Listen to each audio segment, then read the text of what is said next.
mañana de hoy comenzaremos el último tema del sábado, enfermedad cerebrovascular, y voy a reducir el video a un rinconcito, lo voy a poner aquí para que no nos estorbe mucho, porque lo más importante es ver la presentación como tal. Bueno, muchísimas gracias a todos los que se han ido conectando, así que vamos a iniciar en la mañana de hoy enfermedad cerebrovascular. ¿Qué cosa es la enfermedad cerebrovascular? Bueno, es sencillo, enfermedad que afecta los vasos del cerebro y así afecta al cerebro como tal, ¿no? Por lo tanto, todos estos vasos que van a ir al cerebro, cuando se afectan, se obstruyen o se rompen, entonces puede el paciente sufrir una enfermedad cerebrovascular. La enfermedad cerebrovascular entonces puede ser arterial, esto que está en rojito aquí son las arterias, o puede ser venosa, ¿no? Es decir, porque también las venas pueden obstruirse, que se llama trombosis venosa, y provocar, la trombosis venosa no la de las piernas, la trombosis venosa del cerebro, y puede provocar un infarto cerebral. Por lo tanto, si se obstruye una arteria, una vena, produce una isquemia, y si se rompe, produce una hemorragia. Por lo tanto, la enfermedad cerebrovascular puede ser isquémica o hemorrágica. Pero, ¿por qué es tan importante esta enfermedad?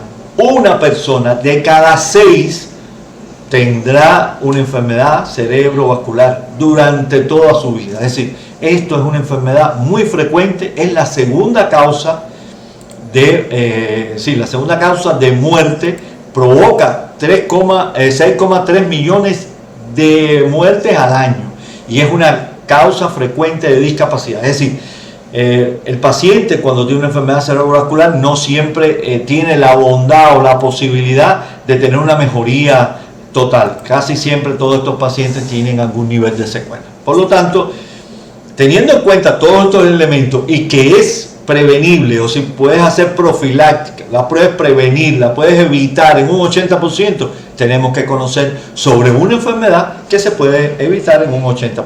¿De acuerdo? Entonces, ¿cómo la podemos dividir? Lo primero es que, ¿cómo se divide? Esta es la clasificación. Enfermedad cerebrovascular puede ser isquémica o hemorrágica. La hemorrágica, vamos a hablar primero de la hemorrágica.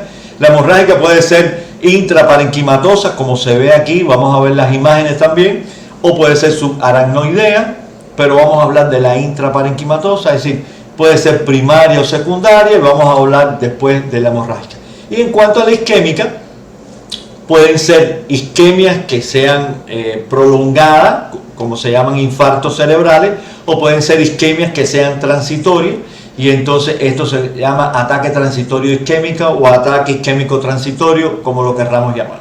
Entonces, a su vez, esta puede ser de grandes vasos, de pequeños vasos, que sea cardioembólico, de causa conocida, de causa desconocida. Por lo tanto, hay ciertas clasificaciones, que estas clasificaciones son muy importantes, porque esto nos habla de la causa, y la causa nos ayuda a identificar cuál va a ser el tratamiento a llevar. ¿De acuerdo? Entonces seguimos. Vamos a hablar entonces de la hemorragia. Esta que está aquí, que constituye un bajo por ciento.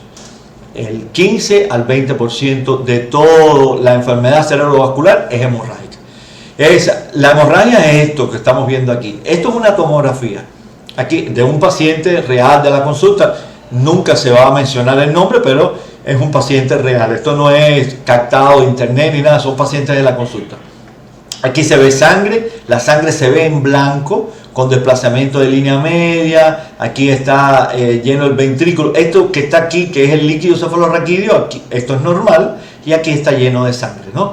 15 al 20%. Pero ¿cuáles son las causas? ¿Cuáles son los factores de riesgo? ¿Qué características tiene este paciente? Habitualmente es un defecto motor, debilidad, dificultad para hablar, con trastornos de conciencia, con cefalea y cifras elevadas de tensión arterial, como vamos a ver en los casos, porque yo le voy a presentar los casos. Entonces, ¿cuáles son las causas, los factores de riesgo que yo tengo que tener en cuenta?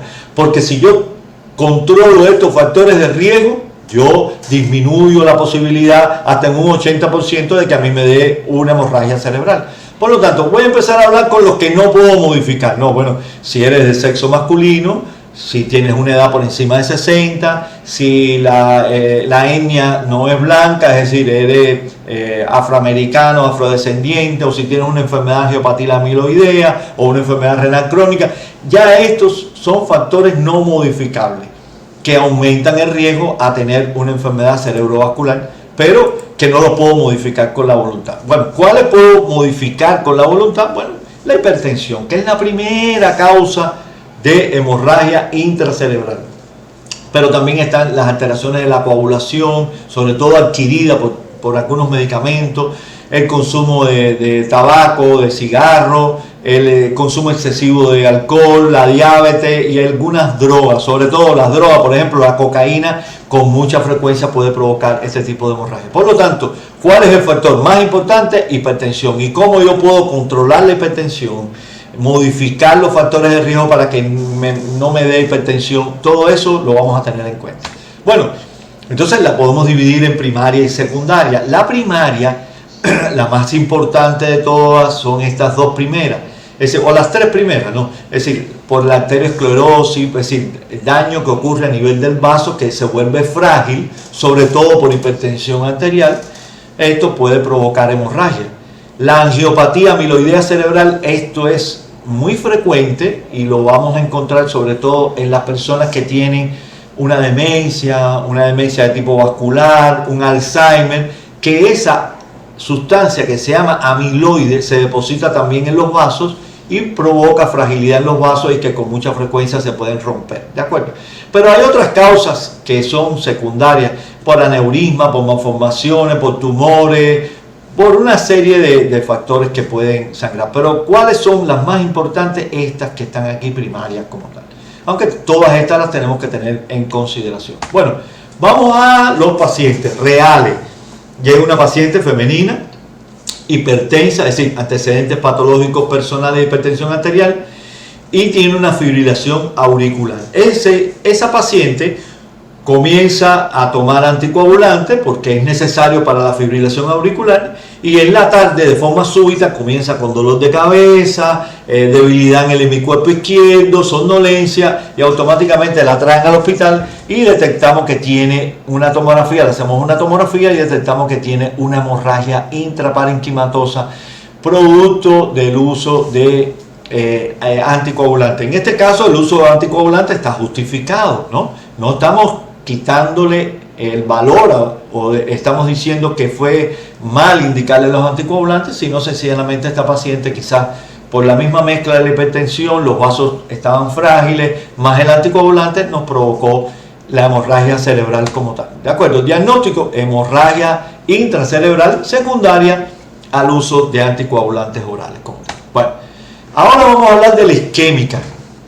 Las personas en sentido general, digamos que intercambian el término y le dicen a todos derrame. Me dio un derrame, estoy a punto de derrame. Sobre todo aquí en nuestro país se utiliza ese término con mucha frecuencia. Entonces, el derrame incluye lo isquémico y lo hemorrágico, ¿no? Pero bueno, hay que ver exactamente, uno como médico, saber qué fue lo que le dio, si fue una isquemia o una hemorragia. Bueno, la isquemia es el 85%, del 80 al 85% de toda la enfermedad cerebrovascular es isquémica y tiene varias causas. Y a la hora de clasificarla puede ser de grandes vasos, cardioembólico, de vasos penetrantes y otras causas y de causas desconocidas. Los que han tenido enfermedad cerebrovascular, que han asistido a la consulta, yo habitualmente le hago un dibujo de la cabeza, del cuello, del corazón y le pinto todas las posibilidades lo dibujo, todas las posibilidades de este tipo de enfermedad cerebrovascular isquémica, y entonces eso es una de las cosas que tenemos como regla para la hora de estudiar un paciente con enfermedad cerebrovascular isquémica como tal. Bueno, la isquemia, como le dijimos, puede ser venosa o arterial, es decir, la venosa la dibujamos aquí azulita, la arterial en roja. Es decir, la venosa se llama infarto venoso, ¿ya? Puede ser de grande seno longitudinal superior, el seno transverso. Habitualmente esos son no es tan frecuente como la arterial. La arterial es muchísimo más frecuente. Y la arterial puede ser de grandes vasos o de pequeños vasos penetrantes, o que salga del corazón el coagulito que vaya a nuestro cerebro. Por lo tanto, eso siempre lo tenemos que tener en consideración, hacer los estudios pertinentes que los vamos a ver a continuación, pero también tenemos que llegar al diagnóstico de la causa para tratarlo adecuadamente. Es decir, si yo no llego al diagnóstico etiológico, es decir, la causa que generó el infarto cerebral, entonces yo no puedo llevar un tratamiento adecuado. ¿De acuerdo? Entonces, vamos a hablar de la arterial, ¿no?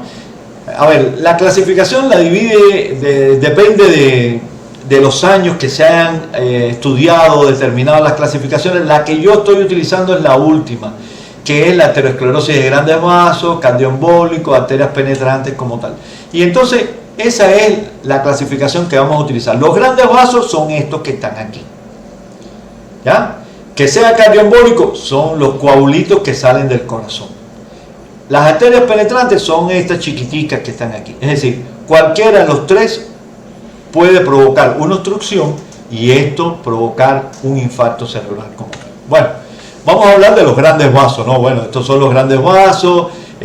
Son arterias que vienen del cuello, pueden ser las carótidas, después esas carótidas se dividen, o las vertebrales, y tienen manifestaciones clínicas típicas. ¿Cuáles son? Vamos a verla a continuación, pero habitualmente hay síntomas que digamos que son muy comunes para todas, ¿de acuerdo? Entonces vamos a hablar de los factores de riesgo. Siempre es importante saber cuál es el factor de riesgo. Es decir, si uno tiene un accidente, ya a ver, en la esquina de aquí del hospital con mucha frecuencia hay accidentes.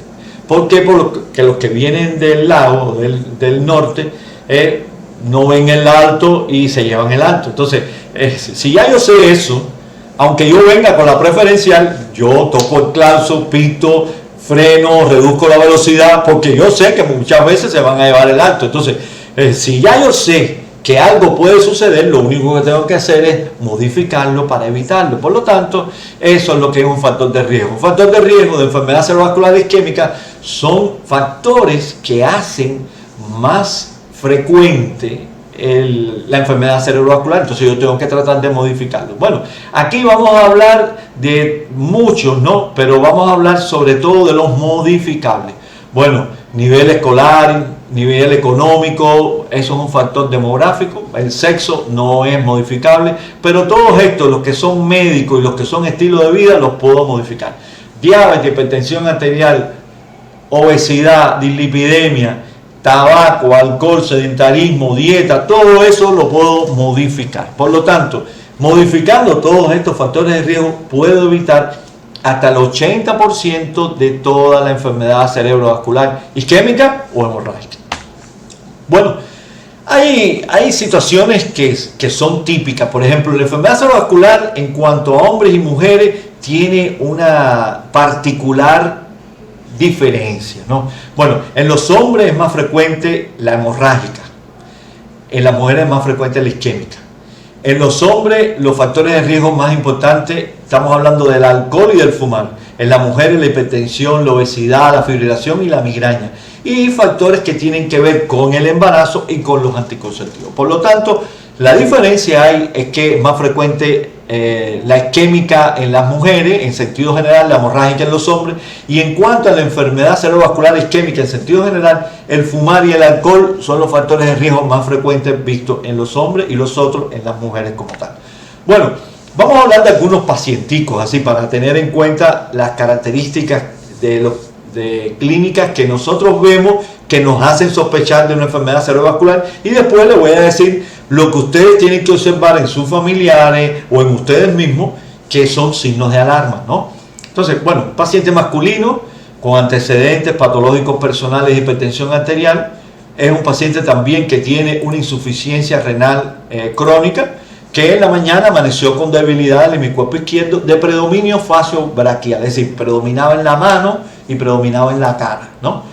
En el examen físico tenía debilidad, 150/90 de presión, y se le hace una tomografía de urgencia.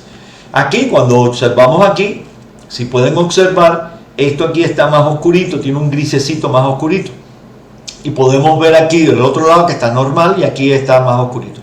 Aquí tiene una isquemia cerebral, sí, evidentemente tiene una isquemia cerebral, y entonces la conclusión es que es un infarto cerebral, pero no de grandes arterias, porque de grandes arterias fuera más extenso, sino de arterias penetrantes de la arteria cerebral media derecha.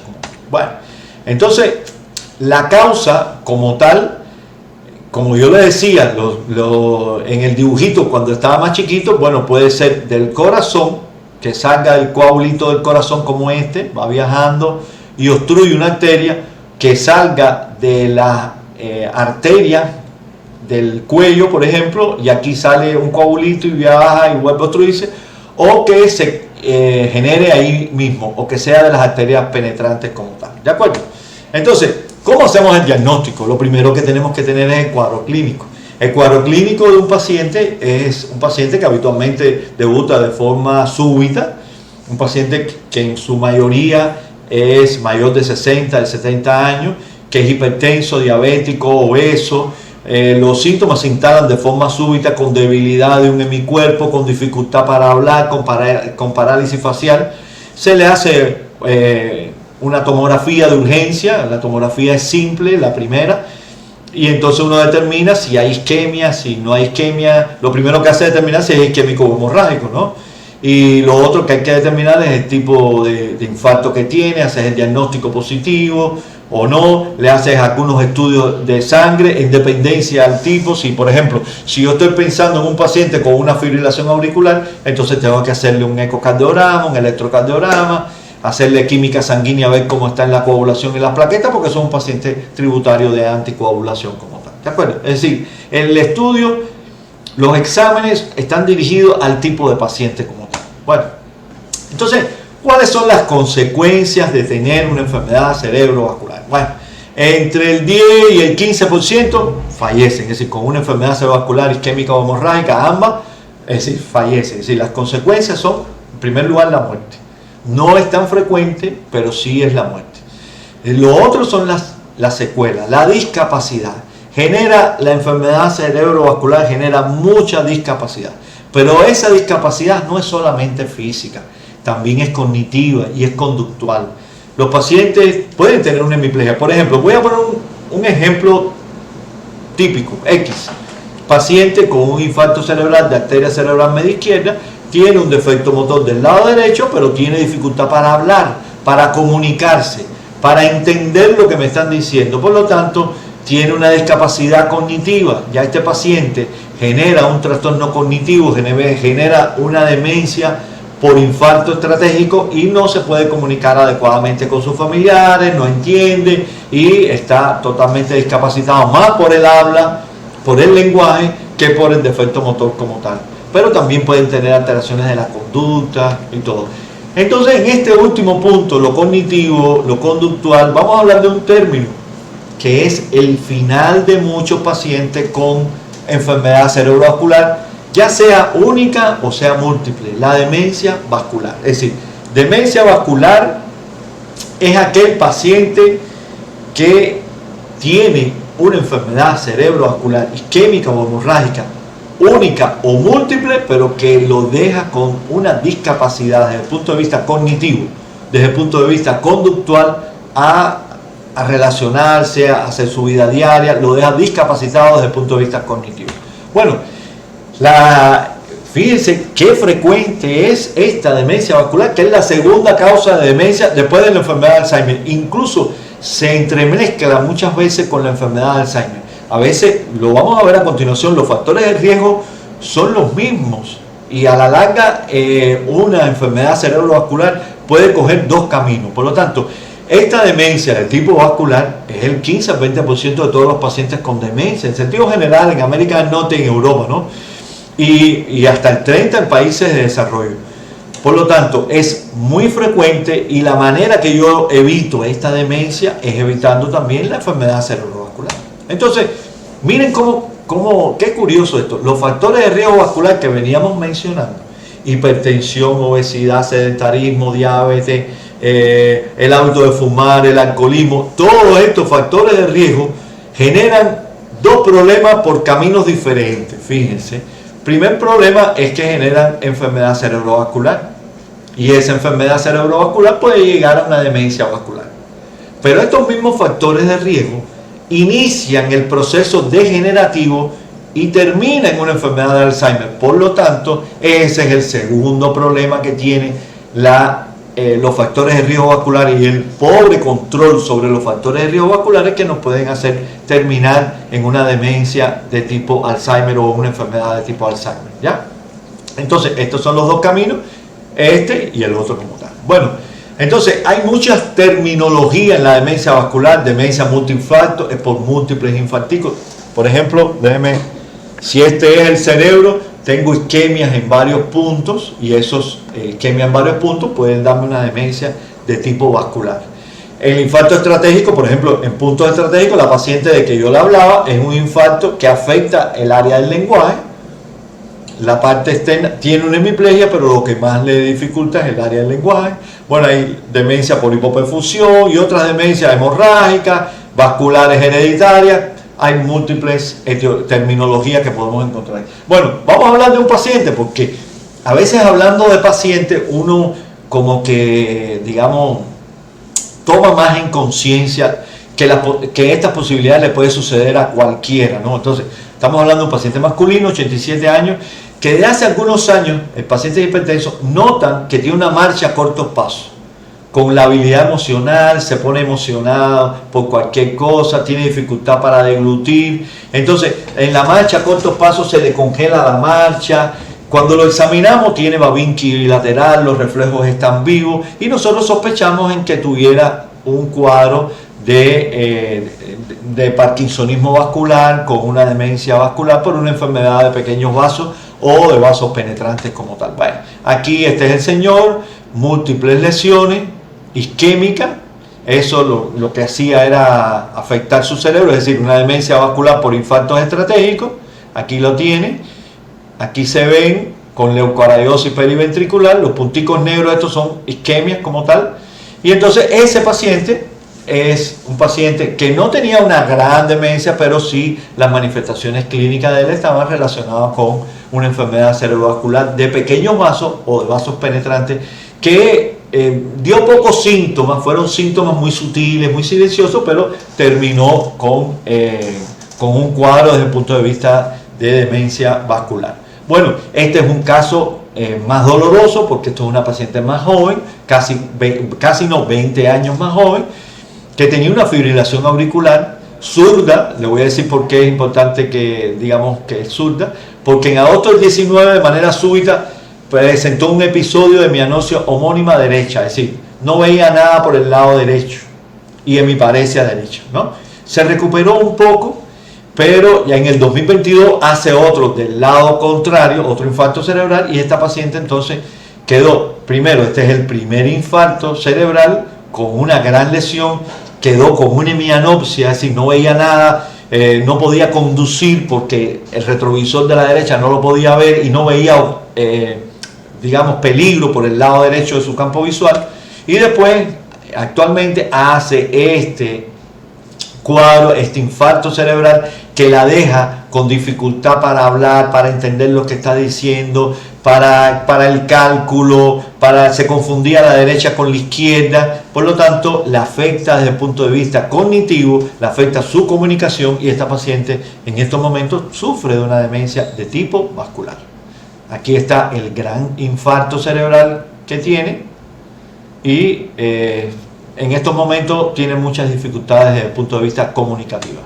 Bueno, como ya tenemos todo el panorama científico, teórico del conocimiento, ahora como yo identifico que mi familiar te está presentando una enfermedad cerebrovascular, ¿cómo yo soy capaz de darme cuenta qué es lo que tiene el paciente? Lo primero es que es rápido, de inicio súbito, no es de días, de semanas, de meses, se acuesta bien y se levanta con este problema, o estaba bien en la mañana y al mediodía empieza a presentar problemas.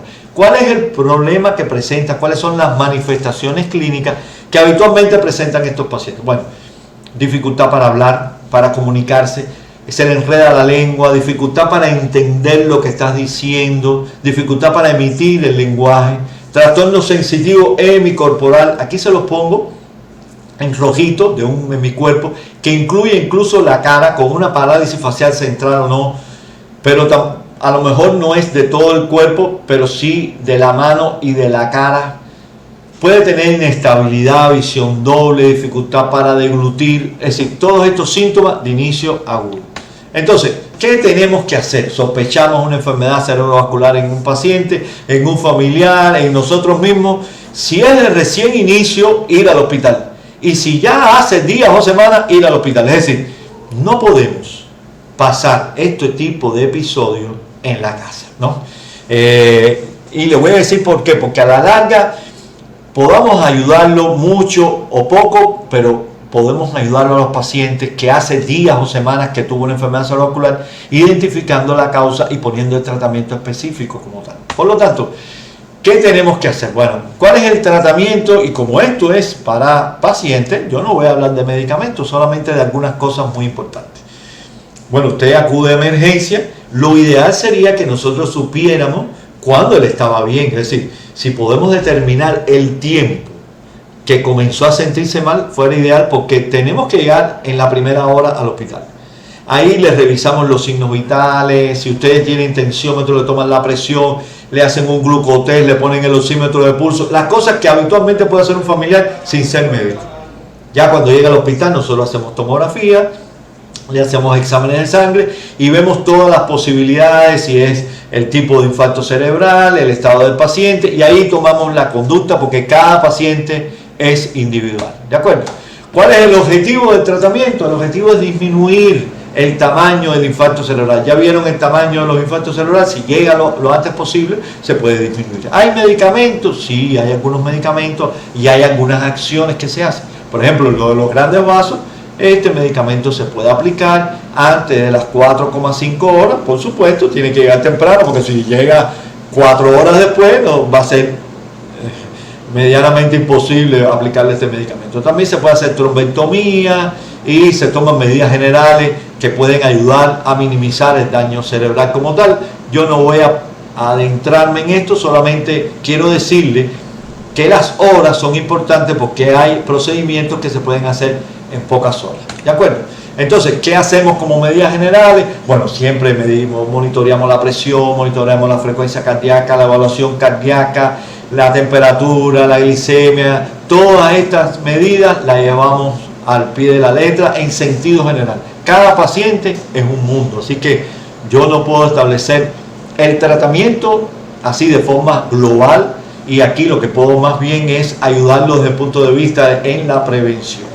Y como los voy a ayudar en la prevención, les voy a dejar como última diapo esto. Todo el mundo quiere medicamentos y cirugía, pero nadie quiere hacer cambios de estilo de vida. Y este estilo de vida puede prevenir entre un 80 y un 90% la enfermedad cerebrovascular, modificando la hipertensión arterial, modificando la diabetes, disminuyendo la obesidad, disminuyendo el sedentarismo, no consumiendo droga y disminuyendo la ingesta de alcohol. Muchísimas gracias a todos por haber tenido la gentileza. Ahora voy a responder algunas de las preguntas que me hagan. Pero muchas gracias a todos por haber tenido la gentileza de estar aquí conmigo.